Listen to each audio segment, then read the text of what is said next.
Hello दोस्तों, नमस्कार। आज इस वीडियो में मैं आपको बताने वाला हूँ गोल्डन सिटी जैसलमेर के बारे में, जो बसा है राजस्थान के पश्चिमी भाग में और पाकिस्तान की सीमा को टच करता है।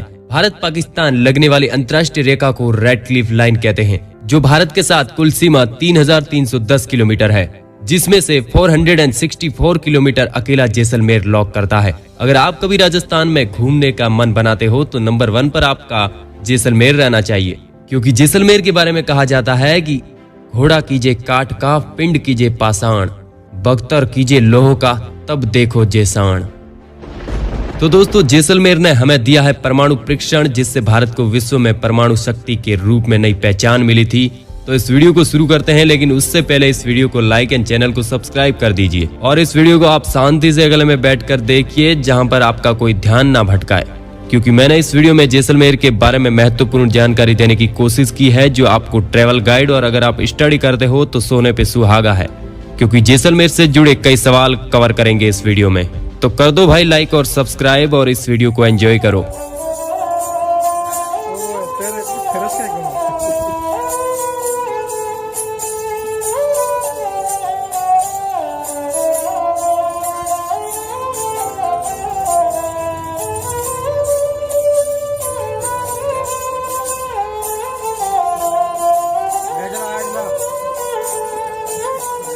सबसे पहले बात करते हैं जैसलमेर के क्षेत्रफल के बारे में। यहाँ 38,401 किलोमीटर में फैला है। यह राजस्थान का सबसे बड़ा जिला है, जो अंतर्राष्ट्रीय सीमा के साथ सर्वाधिक लंबी सीमा बनाता है। यहाँ पर वाहन कोड की बात करें तो वो है RJ15 व साक्षरता दर 57.2% है। जैसलमेर सबसे कम जनसंख्या वाला जिला है, साथ ही घनत्व भी सबसे कम है। यहाँ प्रति व्यक्ति वर्ग किलोमीटर में औसतन 17 व्यक्ति ही निवास करते हैं। जैसलमेर गर्मियों में तेज गर्मी और ठंड में कड़ाके की ठंड के लिए जाना जाता है। जैसलमेर का सिंचाई व कृषि तंत्र क्या है, इसके बारे में आइए नजर डालते हैं। इंदिरा गांधी नहर परियोजना का अंतिम छोर भी यहाँ मोहनगढ़ उप तहसील में है।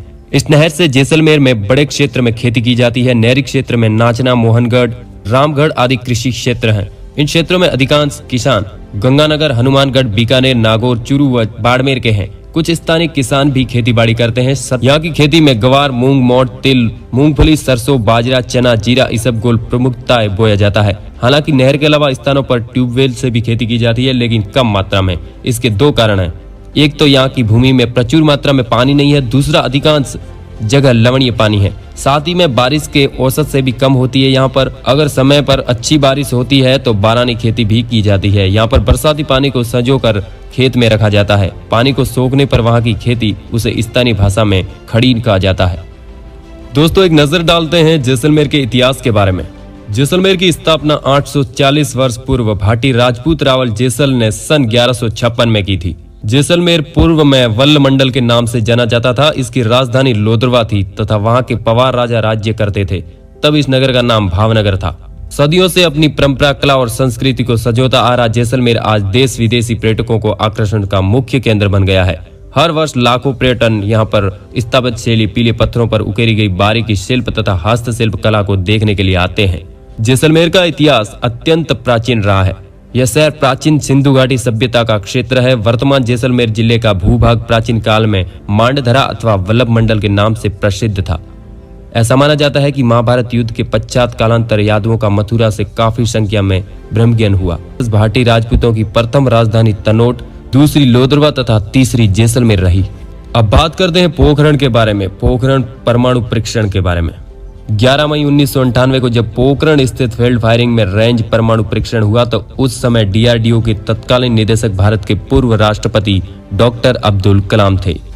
भारत की जनता देश के पूर्व राष्ट्रपति को मिसाइल मैन के नाम से जानती है। परीक्षण के पहले डॉक्टर कलाम ने सेना के जवानों के साथ पोखरण व फायरिंग रेंज का निरीक्षण किया था। उस समय रक्षा मंत्री जॉर्ज फर्नांडिस थे। सेना के अलावा किसी भी व्यक्ति को भविष्य में घटित होने वाले इस ऐतिहासिक पल की जानकारी नहीं थी। डॉक्टर कलाम ने अपनी विवेकशीलता से इस ऑपरेशन को अंजाम दिया। भारत के इस कदम से दुनिया चौंक गई थी। पोखरण की धरा से गूंजी थर्राहट को बड़ी बड़ी महाशक्तियों से महसूस किया गया।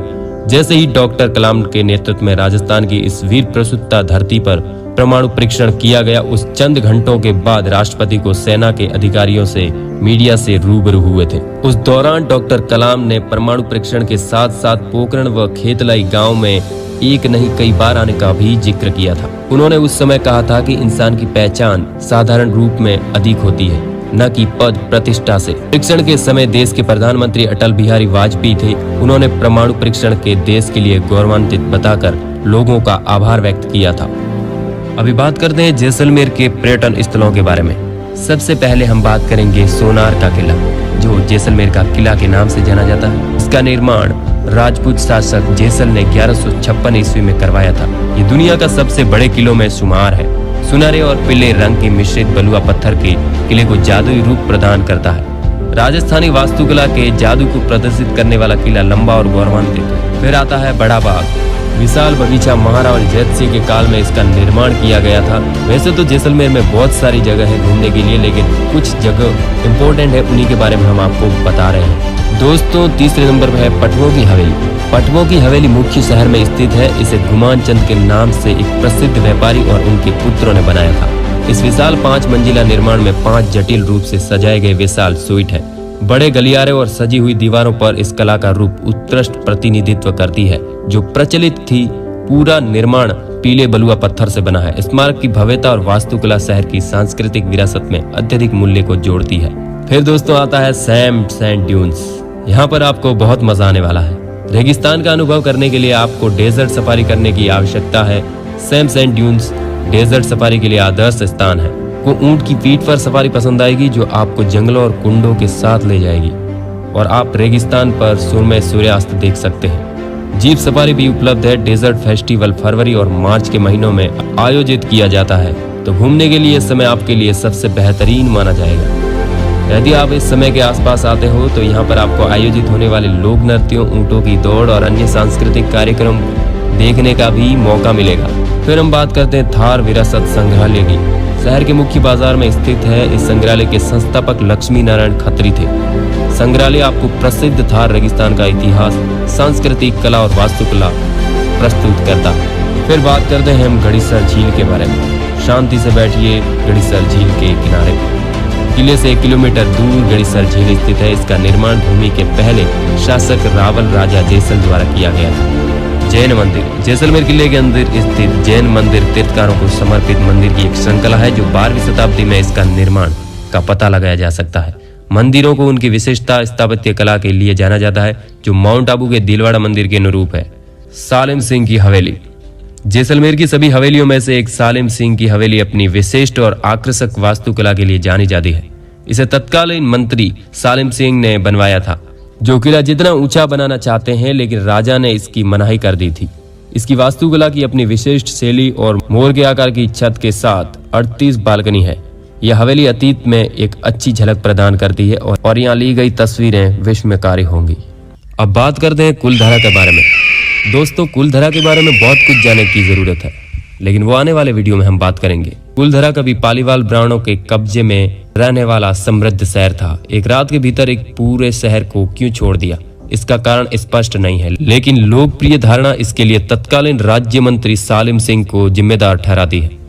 मंत्री ग्राम प्रधान की बेटी से शादी करना चाहते थे और इसीलिए ग्राम प्रधान को उनकी मांगों को स्वीकार करने या पूरे समुदाय को गंभीर परिणाम भुगतने के लिए अल्टीमेटम दिया गया।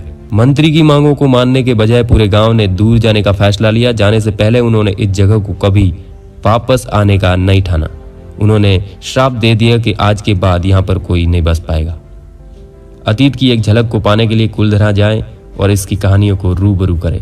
जैसलमेर में सनसेट का मजा लेना है तो अपने रेत के टीलों के लिए प्रसिद्ध एक छोटा सा गांव खुरी में सूर्यास्त के सुंदर दृश्य आता है और इसके स्थान के कारण थार की परिस्थितियां तंत्र में एक अच्छा रूप प्रस्तुत करता है। यह सेम सैंड टिब्बा का एक किफायती विकल्प है और कम भीड़ के बीच आराम करने के लिए इच्छुक लोगों के लिए आदर्श होगा। ऊंट की सवारी, डेजर्ट कैंपिंग कुछ ऐसी गतिविधियां हैं जो यहाँ की जा सकती है। तो दोस्तों, यह थी जैसलमेर के बारे में छोटी सी जानकारी। उम्मीद करता हूँ यह वीडियो काफी पसंद आया होगा। नीचे कमेंट करके बताइए कि आप इस वीडियो को कहां से देख रहे हैं। मिलते हैं नए वीडियो में, तब तक के लिए जय हिंद, जय भारत।